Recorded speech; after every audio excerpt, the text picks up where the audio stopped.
Bonjour à tous les investisseurs. Donc aujourd'hui, voici la nouvelle série. C'était les 6 valeurs que vous aviez choisies. Et maintenant, ce qu'on va faire, c'est qu'on va regarder un petit peu ces 6 valeurs, voir ce qu'elles vont donner comparé au marché, le CAC 40 GR. Le CAC 40 GR, c'est le CAC 40, mais avec les dividendes en fait réinvestis. Voilà. Et moi, à travers ça, c'est que je vais faire, donc je vais prendre les 6 valeurs que vous avez choisies. Et au-delà de voir comment elle se comporte à travers le marché, moi, ce que je vais faire, c'est que je vais appliquer ma gestion dans un deuxième portefeuille, c'est-à-dire le même, mais avec ma gestion, et je vais essayer donc de surperformer le marché. En même temps, on verra ce qui fonctionne et ce qui ne fonctionne pas, et on est là pour apprendre, bien évidemment. Donc, les 6 valeurs que vous aviez retenues sont Stellantis, Total Energy, L'Oréal, Air Liquide, Thermador et Intel. Mais avant tout ça, un petit cours d'actualité, parce que ça peut des fois avoir des impacts plus ou moins positifs ou négatifs sur les marchés. La Cour des comptes juge incertaine la trajectoire de redressement budgétaire du gouvernement. Il faudrait 9 milliards d'euros d'économies supplémentaires par an pour respecter les objectifs de finances publiques d'ici à 2027, indique l'institution dans son rapport annuel. Pourquoi ça peut être important pour nous en tant qu'investisseurs? Parce que si jamais le gouvernement actuel ou le prochain se mettent voilà, à durcir un petit peu leur budget, et ben derrière, on aura donc moins d'aide sociale et on risque à un moment donné d'avoir des Français qui vont avoir un pouvoir d'achat en baisse. Et donc, ça aura un impact sur la consommation et sur certaines entreprises cotées en bourse. La BCE sonne l'alarme sur un risque de bulle immobilière dans la zone euro. L'augmentation du travail à distance et des achats en ligne pourrait entraîner des changements structurels sur les marchés, des bureaux et des commerces, avec des loyers qui devraient baisser à moyen terme. Cela pourrait affaiblir la situation financière des emprunteurs et entraînerait des pertes de crédit plus élevées pour les banques qui ont une forte proportion de prêts in fine, de prêts entièrement non garantis ou de prêts sans recours. Et il rajoute, si les prix du marché baissent, la valeur des garanties des banques baissera également. Cela signifie des ratios prêt-valeur plus élevés et par conséquent peut obliger les banques à augmenter leurs provisions pour couvrir le risque de crédit. À savoir qu'ils ont estimé également que dans le résidentiel, il y a une bulle et qu'à moyen terme, il risque d'y avoir une petite correction. Donc là aussi, pourquoi ça peut avoir un impact? Eh bien forcément déjà sur les valeurs du secteur bancaire, mais en plus de ça, sur les valeurs qui gèrent voilà, des commerces en fait, tout simplement. On pense à Clépierre, Unibail ou autre. Donc oui, il faut faire attention, et là encore, ça pourrait entraîner un climat un petit peu, un climat un petit peu de peur, où les gens garderaient un petit peu leur argent parce qu'ils ne savent pas trop ce qui se passe. Si on a vraiment l'immobilier qui commence un petit peu à corriger, même un tout petit peu, il y a beaucoup de gens qui vont faire attention à leurs dépenses, hein. Ça, c'est évident. On commence avec l'analyse de Stellantis, donc on va regarder les 6 valeurs que vous avez choisies. Stellantis, ce qu'on voit, c'est que donc on a le chiffre d'affaires en bleu, le résultat d'exploitation en orange, les bénéfices en gris et les capitaux propres en jaune. Et ce qu'on peut voir, c'est que de 2018 à 2020, donc c'était en baisse. Donc 2020, c'était forcément une année catastrophique au vu de la crise du Covid. Mais ce qu'on peut voir aussi, c'est que 2021, même si elle paraît très bonne, c'est que c'est une année en fait de rattrapage. En plus, on a la crise des semi-conducteurs qui est parfaitement positive finalement pour les constructeurs automobiles, parce que ça leur permet de pouvoir vendre les véhicules beaucoup plus chers. Donc, d'ailleurs, on le voit bien, ils ont amélioré leur marge très nettement du résultat d'exploitation et des bénéfices. Et par contre, là où c'est plutôt bien géré, c'est qu'ils en ont profité pour grossir ces capitaux propres. Ça, c'est plutôt pas mal. Malgré tout, moi, je reste assez négatif sur le secteur parce qu'on sait bien que voilà, les politiques dans le monde entier, c'est plutôt de réduire en fait le parc automobile dans les villes et tout. Donc, il faut faire attention. Puis en plus, on rentre dans une économie de partage où les gens partagent plus facilement voilà, leur voiture. Il y a du covoiturage qui se fait. Et donc, forcément, à terme, moins de ventes également, hein. On a le secteur de l'automobile qui souffre à cause de ça.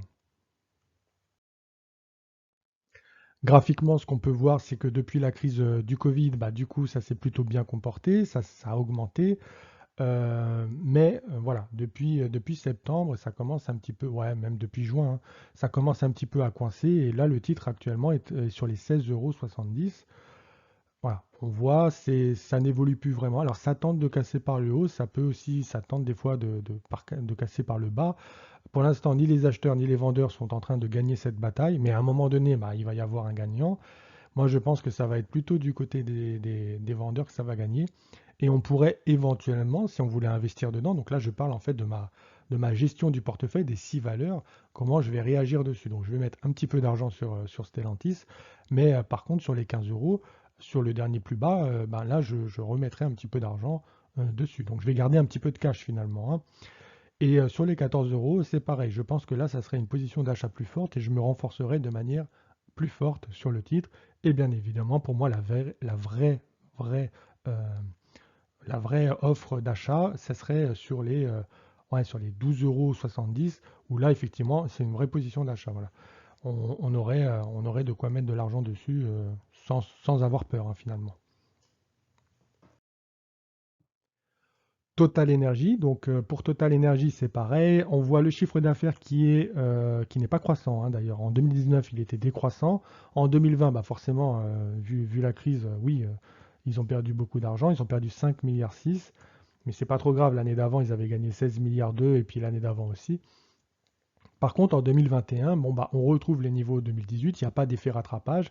Mis à part que le résultat d'exploitation et les bénéfices, eux, ont énormément augmenté parce que justement, on a une hausse du pétrole et ils arrivent à profiter de cette hausse du pétrole. C'est très bon aujourd'hui pour Total, la hausse du pétrole. C'est mauvais pour l'économie, mais c'est bon pour les pétroliers.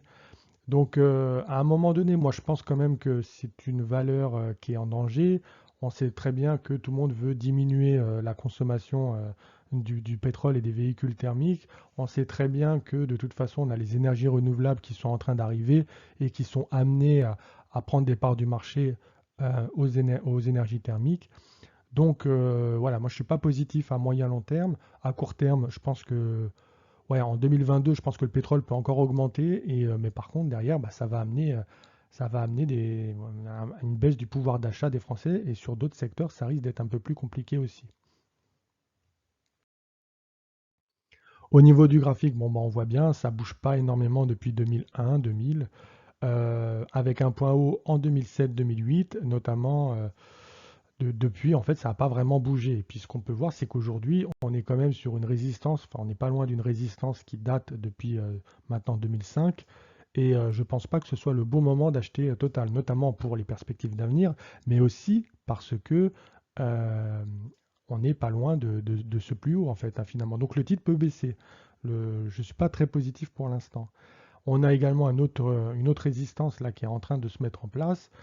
Il y a beaucoup de choses. Là, il y a quand même plusieurs éléments qui nous disent que acheter, enfin investir aujourd'hui sur Total, c'est pas top.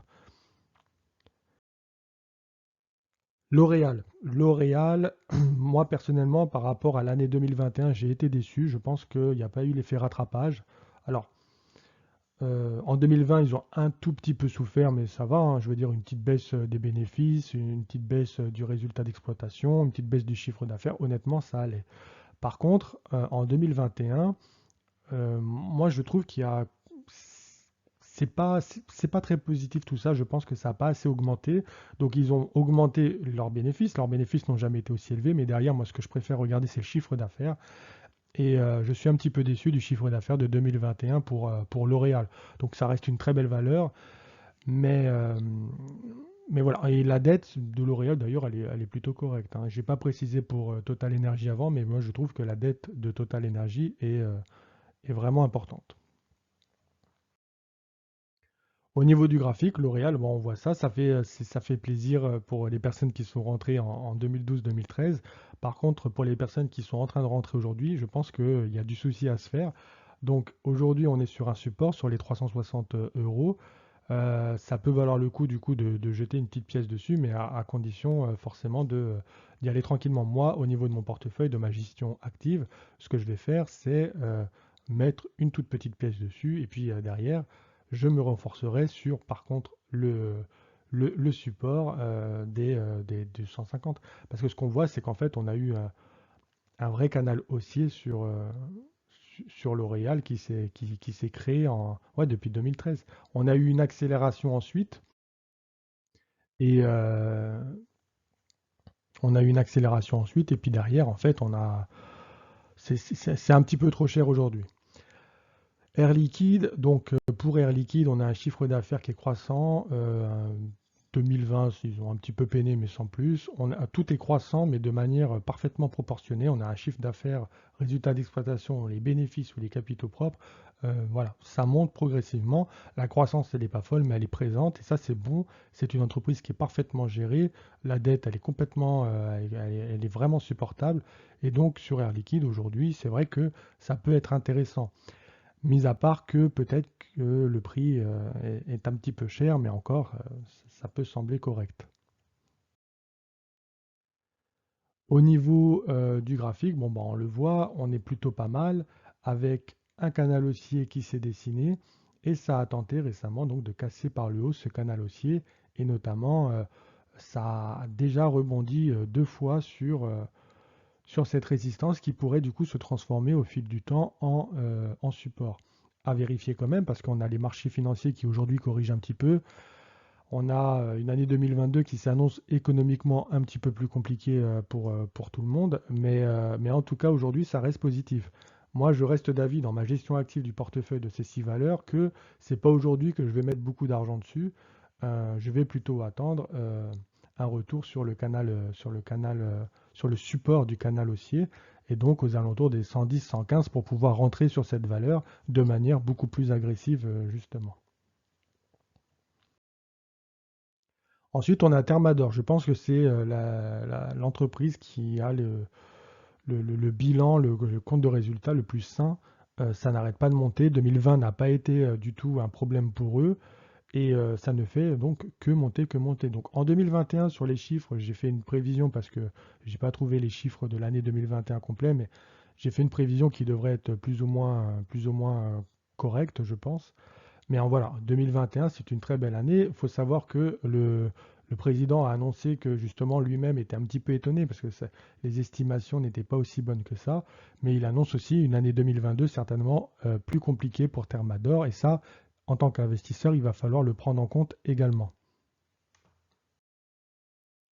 Je tiens d'ailleurs à rajouter que la dette de Thermador est tout à fait acceptable, même plutôt basse, hein. Donc là, on voit tout de suite, je pense, le problème, c'est cette accélération brutale à partir de l'année de fin 2020 et début 2021. On a un canal haussier qui s'était dessiné. On a également une résistance qui était bien dessinée, qui a été cassée donc fin 2020, début 2021. Et puis là, moi, je pense qu'aujourd'hui, à 100 euros, c'est un petit peu cher par rapport aux prévisions 2022, je pense que le meilleur moment pour investir dans Thermador aujourd'hui, c'est d'aller sur les 80 euros, d'attendre de pouvoir voir si on peut rebondir en fait sur cette résistance qui du coup se transformerait en support au fil du temps. À savoir que moi, dans mon portefeuille personnel, j'ai vendu Thermador récemment, là, il y a 2 mois je crois, parce que je pense que là, on arrive sur des plus hauts. Ce qu'on peut voir aussi sur les années 2007, 2005 jusqu'à aujourd'hui, c'est que finalement la croissance du bilan, la croissance des fondamentaux de l'entreprise ont été suivis par une croissance proportionnelle en fait du cours. Aujourd'hui, on l'a vu juste avant, la croissance du bilan, elle est correcte, elle est bien proportionnée, mais on a en revanche le cours qui lui n'est pas proportionné. L'accélération a été un peu trop importante. Donc je pense qu'aujourd'hui, il faut y aller prudemment et on investira dans ce portefeuille passif là, dans ce portefeuille actif, pardon, et ben, on investira donc sur les 80 et puis je pense qu'on aura une belle performance à terme. C'est une très belle valeur hein, d'ailleurs. Et le dernier, bah, c'est Intel, donc avec un chiffre d'affaires croissant, un résultat d'exploitation, par contre, lui qui baisse. Donc avec Intel, il ne faut pas se tromper, ils sont en train de gagner des parts de marché, on le voit entre 2018, 2019, 2020 et 2021. Leur chiffre d'affaires accroît de manière tout à fait correcte. En revanche, par rapport au secteur et par rapport aux concurrents, Intel n'arrive pas à attraper suffisamment de nouvelles parts de marché. Et en fait, toutes les nouvelles parts de marché sont prises par les concurrents. Donc, ça peut être un petit peu trompeur comme ça, parce qu'on voit le chiffre d'affaires, il est passé de 2018 à 70 milliards de dollars à 79 milliards de dollars aujourd'hui. Mais en réalité, Intel perd énormément de parts de marché parce que les concurrents sont tous en train de les attraper. D'ailleurs, on le voit bien, on a le résultat d'exploitation et les bénéfices qui ont diminué pour Intel par rapport à 2018, malgré un chiffre d'affaires beaucoup plus important. Pourquoi? Parce que justement, comme ils sont en train de se faire bouffer des parts de marché, et bien derrière, ils sont en train de rogner sur leur marge pour espérer exister le plus longtemps possible. Derrière, c'est une entreprise qui n'est pas du tout endettée, qui a une masse d'argent. On voit les capitaux propres également qui sont très, très importants. Donc ils ont de quoi réagir aujourd'hui. C'est ce qu'ils sont en train de faire. Il y a des investissements très lourds qui sont sur le point d'arriver aux États-Unis, mais également en Europe. Par contre, il va falloir être méfiant et attendre de voir aussi les résultats pour 2022. Donc graphiquement, ce qu'on voit, c'est que Intel a pris très très cher et que j'ai bien fait de le vendre parce que, dans mon portefeuille personnel, hein, parce que effectivement, ça a plutôt bien baissé aujourd'hui. On a quand même une résistance qui se dessine. On est sur les 45 et on est pile poil sur une résistance. Donc le titre, il pourrait en vrai rebondir aujourd'hui, notamment parce que en plus le prix de l'action est clairement pas cher. Quand on regarde depuis 2018, on voit clairement que là on est sur une résistance extrêmement importante et il y a peu de chances en fait que ça casse cette résistance à mes yeux. Le titre aujourd'hui est vraiment vraiment vraiment pas cher. On est On est clairement, je pense, là sur un point d'entrée très important pour Intel. Et par contre, c'est vrai qu'on a une correction des marchés globales qui est en train de se faire. Et éventuellement, si jamais Intel devait donner une mauvaise news ou quoi que ce soit, on pourrait aller chercher par la suite les 33, 34 dollars. Donc ça pourrait baisser encore massivement. Mais à ce prix-là, honnêtement, moi, ça ne me fait pas peur d'investir dessus. Donc en fait, dans le portefeuille que je vais gérer, ce que je vais faire, c'est que je vais investir plus d'argent sur Intel que sur les autres valeurs. Parce que je pense que là, même au niveau du technique, en fait, on a vraiment quelque chose à jouer sur Intel, en plus du fait que ce soit pas très cher. Tout le monde a anticipé déjà depuis bien longtemps le fait qu'ils étaient en train de perdre des parts de marché. Maintenant, tout le monde est dans l'attente de voir ce qu'ils vont réussir à produire avec leurs investissements d'aujourd'hui, hein.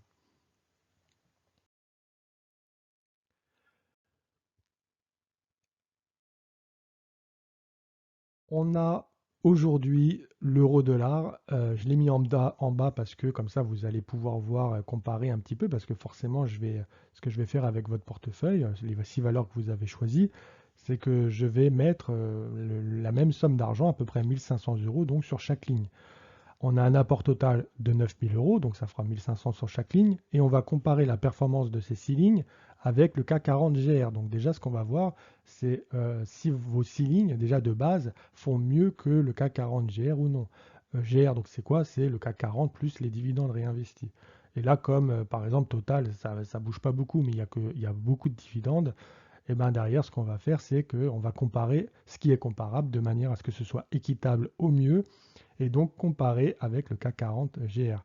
Et sur ce portefeuille, on fera un apport de 375 euros par mois. Je précise que ça, c'est un portefeuille qui est fictif et le but, c'est d'apprendre en jouant justement comment réussir à gérer un portefeuille de manière active.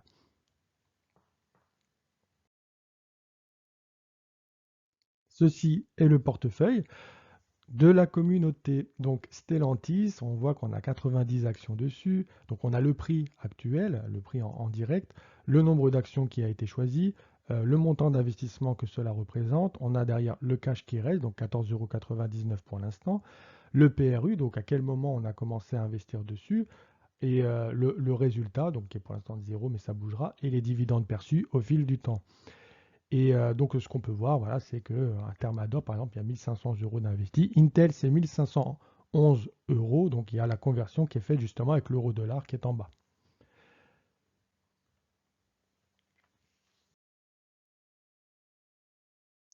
Et là, ce que vous pouvez voir maintenant, c'est le portefeuille que moi, je vais gérer de manière active pour voir si on peut faire mieux finalement que le marché. C'est le but de cette série, en fait, c'est qu'on va s'amuser toutes les semaines à voir si on peut battre le marché ou pas et voir les opportunités ou non. Et bien évidemment, on apprendra au fur et à mesure des erreurs que nous avons commises et on apprendra également des choses qu'on a réussies, hein. Et le but, c'est de s'améliorer ensemble. Donc moi, ce qu'on peut voir, c'est que sur Stellantis, j'ai mis un tout petit peu d'argent, j'ai 10 actions.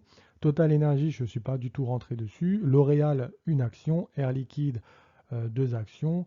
Thermador, 3 actions. Et le gros investissement, c'est sur Intel. Moi, je le dis, il y a un coup à jouer. Et donc, il y a au total un investissement euh, de 2783 euros. Voilà, donc on a pour l'instant le PRU qui est à côté, puis on verra au fil du temps si j'arrive à battre les 6 valeurs que vous avez mis avec la gestion active. Donc on va faire une comparaison gestion passive, gestion active. Et derrière, le but, bien évidemment, est de battre le CAC 40 GR au fil des mois et des années, peut-être. On verra combien de temps cette série va durer. Donc j'espère que cette vidéo vous aura plu. Si ça vous plaît, franchement, mettez un petit like, mettez un petit commentaire aussi pour voir quelle stratégie vous voulez adopter, parce que finalement, le portefeuille du haut, c'est le vôtre. Et si vous avez envie à un moment donné de vendre plus une action qu'une autre, eh ben, vous pouvez le faire. Vous avez juste à l'écrire en commentaire. Et si plusieurs personnes disent la même chose, eh ben, dans ces cas-là, je vendrai par exemple une action. On peut même imaginer la remplacer si des personnes veulent faire rentrer une nouvelle action donc, dans ce portefeuille. Donc, n'hésitez pas à commenter, c'est un jeu interactif. N'hésitez pas également à liker la vidéo, à la partager, parce que je pense que ça peut plaire à pas mal de personnes. Et puis, je vous dis, moi, à bientôt pour de nouvelles vidéos.